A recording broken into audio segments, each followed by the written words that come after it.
Bonjour, bienvenue sur la chaîne Tesla France Picardie. En France, il existe un droit à la prise. Ce droit à la prise en copropriété est une mesure qui vise à faciliter l'accès à l'électromobilité en levant les freins liés à l'absence de solutions de recharge à domicile, notamment dans les immeubles collectifs. Le principe du droit à la prise est sensiblement le même que celui du droit à l'antenne, que vous soyez copropriétaire ou locataire. Si vous résidez dans un habitat collectif, les étapes qui vous permettront de recharger dans votre copropriété peuvent paraître longues et complexes. Je vous propose donc un entretien réalisé avec un spécialiste de la recharge qui peut assister le syndic et réaliser l'installation avec Enedis. J'ai nommé la société Lasborn. Monsieur Bondu a bien voulu répondre à nos questions. Bonjour Monsieur Gaëtan Bondu. Bonjour. Merci de recevoir Tesla France Picardie dans vos locaux. Est-ce que vous pourriez présenter votre entreprise, Lasborn, et vous présenter? Ok, écoutez, avec plaisir.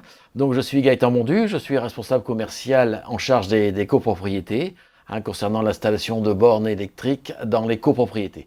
Voilà. Lasborn est un installateur de bornes électriques qui appartient à un réseau électrique auto, initié par la société Michaud. On travaille en collaboration avec Enedis pour installer des bornes électriques dans les copropriétés. Et vous êtes en lien également avec 100%-elect.com, me semble-t-il. C'est un réseau national avec une implantation dans la plupart des départements. Chaque installateur, de la même façon que Lasborn, a son propre zone géographique et peut intervenir de la même façon. Est-ce que vous pourriez nous expliquer la différence qu'il y a entre les offres des opérateurs de mobilité privés, avec ou sans abonnement, et quel est l'avantage d'une offre sans abonnement avec la solution Enedis? Alors effectivement, il existe deux solutions que l'on préconise, qui sont préconisées par Enedis, concernant l'installation de bornes électriques à l'intérieur des copropriétés.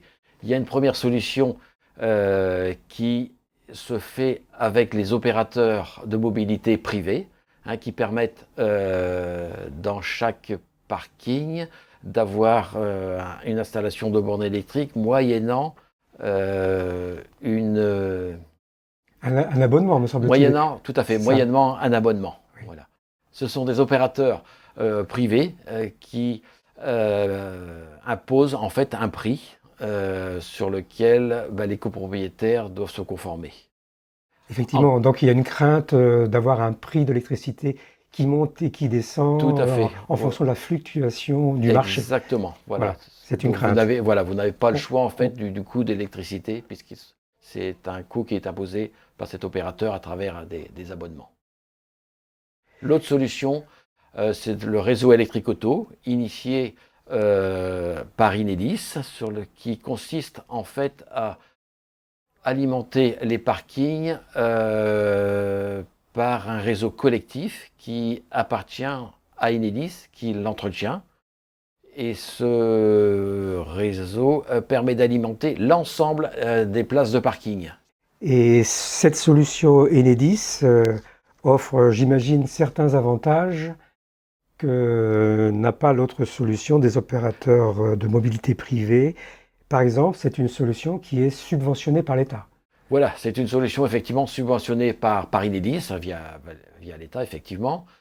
Cette solution permet, à travers un préfinancement, d'avoir un reste à charge zéro, donc pour la copropriété. L'intérêt également pour les copropriétaires qui désirent installer une borne, c'est d'avoir leur propre coût d'électricité, puisqu'ils vont intégrer dans leur garage ou leur parking un compteur Linky. Donc ils choisissent eux-mêmes leur fournisseur, leur fournisseur d'électricité. Exactement, ils choisissent leur fournisseur. Contrairement à l'autre solution où on impose un système des coûts qui sont supérieurs aux voilà. tarifications. Donc a priori, c'est beaucoup plus avantageux. Tout à fait, voilà. Tout à fait. Bien. Est-ce qu'il existe des aides qui permettent le financement des installations qui sont nécessaires à la recharge des véhicules électriques? Alors, il existe effectivement plusieurs aides. En ce qui concerne la partie individuelle, donc ça concerne en fait les copropriétaires, ils ont droit à deux types d'aides. Une aide à devenir, hein, d'un montant de 600 €, voilà, pour chaque borne installée. De plus, ils peuvent bénéficier de 500 € de déduction d'impôt. S'ajoute à cela également un taux de TVA réduit à 5,5%. Et donc effectivement, c'est assez avantageux. On ne sait pas si ces aides vont perdurer dans le temps. Alors effectivement, vu les contextes actuels, il se peut que dans l'avenir, ces aides soient moins importantes.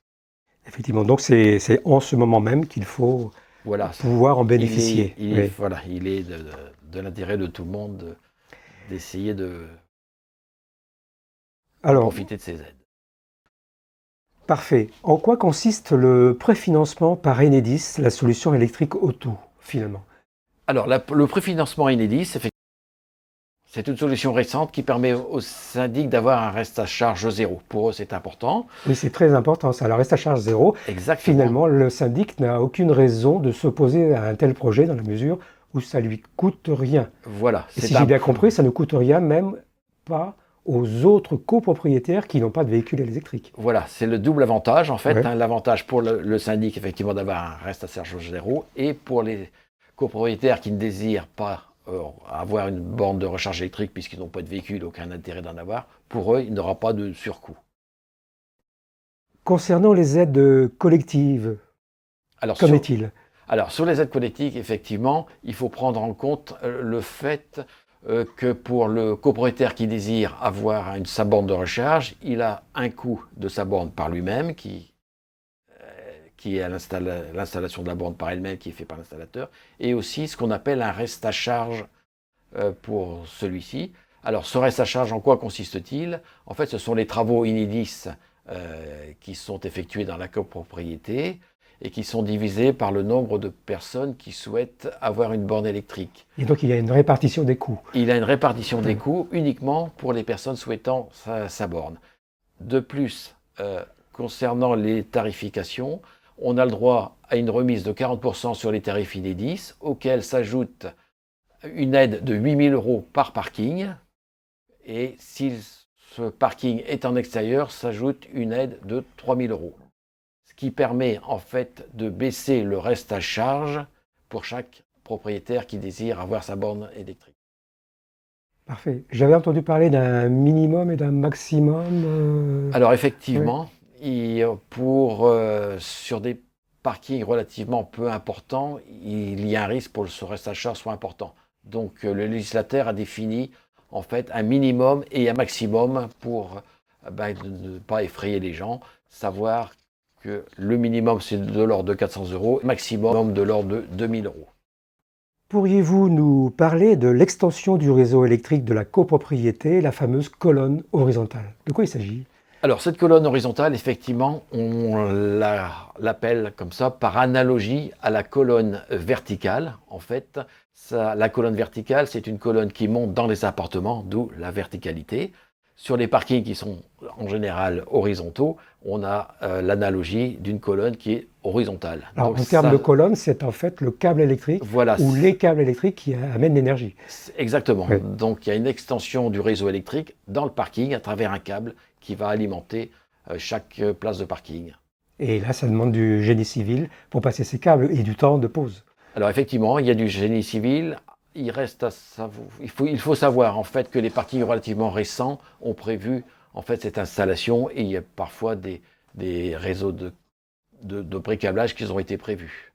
D'accord. J'imagine que dans les bâtiments neufs, tout est pré-configuré pour passer les câbles au mieux.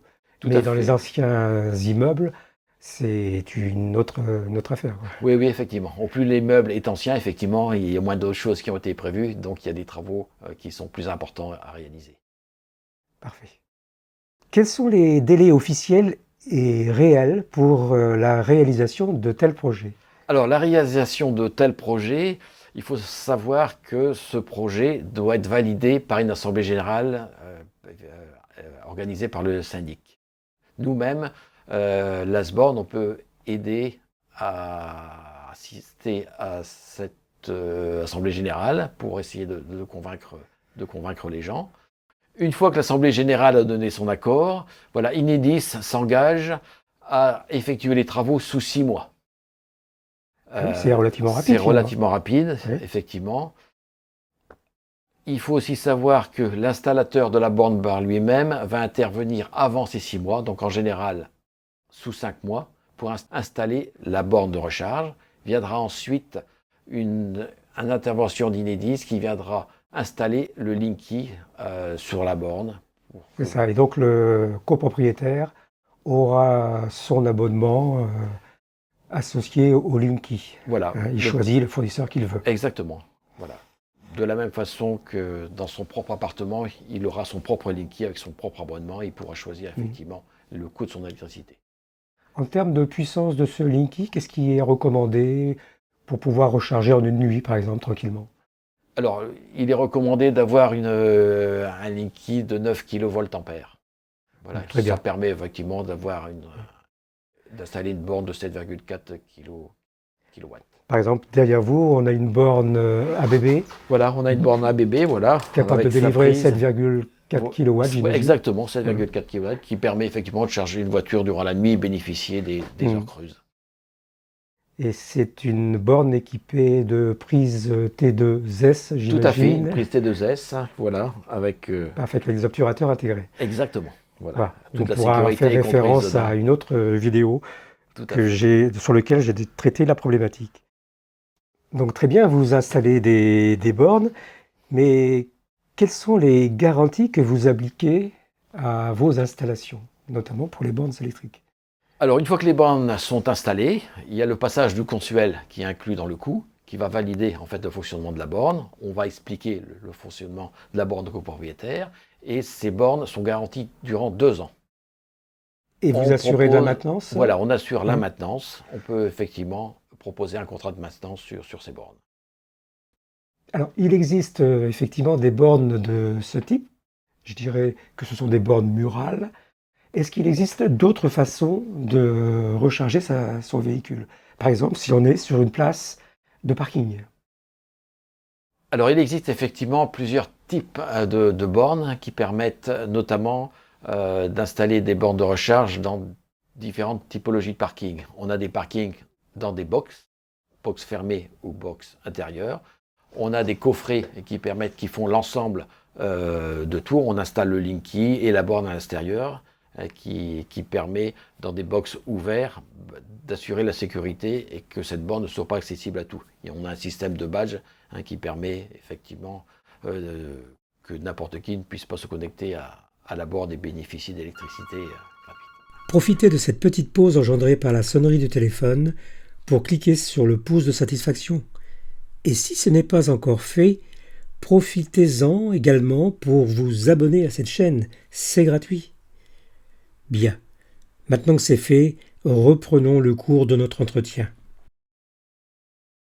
Alors de plus, il existe aussi des bornes spécialement étudiées pour des parkings extérieurs. Ce sont en fait des bornes que l'on appelle totem, qui ont la même fonctionnalité que des bornes situées dans les box, mais qui sont définies, qui résistent en fait à toutes les agressions que peuvent subir des bornes à l'extérieur. Voilà, donc ça résiste aux intempéries, à la pluie, c'est au pied des zones de stationnement. Oui, c'est au pied des zones de fonctionnement. Et le particulier peut charger à l'aide d'un badge pour que le voisin ne puisse pas charger sur sa borne. Voilà, c'est exactement le même principe. Voilà, il y a un système de badgeage qui permet effectivement que chacun puisse utiliser la borne à bon escient. Auriez-vous d'autres informations à nous donner par rapport à toutes les solutions que vous proposez? Alors, le conseil que l'on peut donner effectivement lorsque vous souhaitez, vous avez acheté un véhicule électrique et vous souhaitez installer une borne électrique, il est souvent relativement complexe d'avoir une borne électrique dans une copropriété. Voilà, il faut effectuer des démarches auprès du syndic pour qu'il puisse prendre en considération votre demande et passer en assemblée générale votre demande de manière à ce que puisse avancer et que vous puissiez... Alors c'est vrai que c'est une vraie contrainte par rapport aux gens qui sont en habitation individuelle, en maison, qui peuvent installer la borne quand ils le désirent. Et là, une assemblée générale, c'est tous les ans, quoi. Voilà, donc c'est une contrainte. C'est une contrainte, effectivement. Il y a, il y a l'inertie. du temps, il y a de l'inertie, et effectivement, il se passe entre la demande de la personne et l'AG, il peut se passer facilement plusieurs mois. Et oui. Et donc il faut de la patience, mais au moins, au final, on propose une solution qui est très fiable, qui est très normée, qui est très sécurisée. Tout à fait. On est loin des installations du câble électrique qui passe par la fenêtre pour recharger sa voiture, ou du montage pirate d'un copropriétaire qui envoie son câble électrique dans la colonne montante, ce qui est interdit. Voilà, tout à fait. On n'a absolument pas le droit de passer des câbles dans des parties communes sans autorisation du syndic. C'est fortement déconseillé pour des raisons de sécurité, bien entendu. C'est ça. Et les pompiers, j'imagine, veulent pouvoir couper les circuits électriques en amont en cas de problème et ne pas être victime d'installations pirates. Parce qu'effectivement, l'installation que fait Enedis en étendant son réseau, voilà, il installe en sécurité des disjoncteurs qui permettent, en cas de problème, de couper l'alimentation de la ligne. Quelles sont les qualifications ou les certifications qu'il faut pour qu'une société comme la vôtre puisse entreprendre ces travaux? Alors, il existe effectivement plusieurs qualifications pour pouvoir entreprendre ces travaux, pour assurer toute la sécurité nécessaire à ce type d'installation. Il faut l'installateur soit RGE, IRVE, certifié Califelec, et on est également labellisé Advenir pour les subventions. Donc, ce qui suppose des formations en amont. Exactement. Pour que vos techniciens puissent procéder aux installations. Oui, toutes nos équipes qui interviennent sur le terrain ont été formées pour avoir ces certifications. Très bien. Mais comment Enedis finance-t-il sa solution, notamment au travers de la TURP? Alors, le tarif d'utilisation des réseaux publics, en fait, c'est une taxe qui est appliquée sur l'ensemble des factures d'électricité. Ça permet à Enedis de faire des investissements. L'extension du réseau public des parkings font partie de ces investissements. C'est de cette manière que finance Enedis ses travaux. Très bien, donc il n'y a pas une taxe supplémentaire, un impôt supplémentaire qui finance tous ces projets. La fameuse TURP finance, entre autres, les installations dans les copropriétés. Exactement, la taxe existe déjà, donc ce ne sera pas une taxe supplémentaire. Très bien, c'est une bonne chose. Bien, donc quelques propriétaires se sont prononcés pour pouvoir être branchés sur des bornes électriques, mais que se passe-t-il si au fil des années, de nouveaux propriétaires ou copropriétaires veulent recharger leur véhicule? Alors effectivement, ce sont des choses qui vont forcément arriver, vu l'augmentation des ventes de véhicules électriques. Il reste à savoir que la solution que nous proposons, à savoir le réseau électrique auto, permet de dimensionner l'extension du réseau électrique à travers pour l'ensemble des places de parking. Donc dès le départ, on a pris en compte le nombre de places de parking. Et donc dès le départ, on a pensé à la puissance totale qu'il fallait pour alimenter l'ensemble des places du parking. Et donc, il n'y aura pas de travaux à réaliser pour retirer des câbles ou pour changer je ne sais quel transfo pour que ça marche bien. Tout à fait. Tout a été étudié dès le départ pour que ce soit fait une et unique fois.